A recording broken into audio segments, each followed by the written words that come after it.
observe World Asthma Day on the 3rd of May each year. Today we're talking with two asthmatics who work with the Ministry of Finance and the Public Service. Welcome, Sarah Jean Riley and Kadisha Sarah.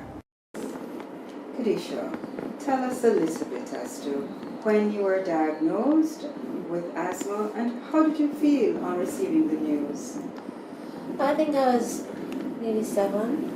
So I don't recall how I felt. I don't think I was old enough to have a reaction to it. But I do remember that I had a cold, a very terrible cold that just would not go away. And my grandma said to my mom that I need to go to the doctor. So I went to the doctor, my pediatrician, Dr. Robinson, and he sent me to do a blood test and an x-ray. When the results came back, it confirmed that I was asthmatic, and ever since I've been on medication. Before I used to do asthma, some very tiny tablets that taste very awful, and I remember Becotide inhaler and the Ventolin syrup. I used to have to go to the doctor every month, and then as I got older, it was more controlled and I was less dependent on my inhalers. Sarah Jean, talk to us a little bit about living with asthma and what are the triggers that may cause an asthma attack? One can live quite comfortably once you recognize what your triggers are. I know I can't go to the petrol station, for example, and leave my windows open or I will get ill, so I have to be locked in the car. I have to be very careful with the chemicals and the household products that I use. I am not able to wear any form of perfumes or colognes. I have to avoid dust and smoke, all the things that will cause me to start wheezing. I am unable to use the normal things that people do. I can't take milk in any of its forms. I have to monitor my diet and make sure that I'm not taking any foods that are mucus forming. And from that, I tend to be okay. I also know, and I'm very, very cautious whenever an attack is coming on. And I know when to move in order not to get into extreme stress and when to get to the emergency room. So it's critical that you know what your triggers are. Of great importance is to let the persons around you know that you have this condition so that you can get the support that you need at all times. I understand that while you are at work, you can manage those triggers. But what if you enter an environment where persons are not aware that you're asthmatic? One has to travel with their medication.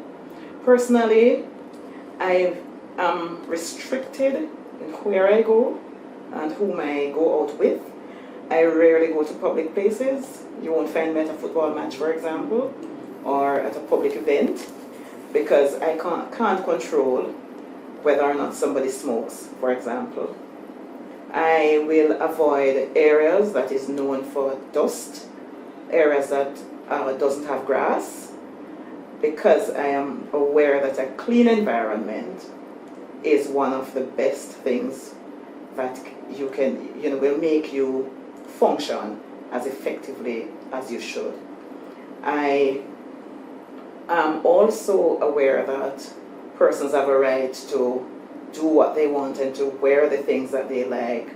So I am very cautious, and if I get into a certain area and it doesn't suit me, I'll graciously leave.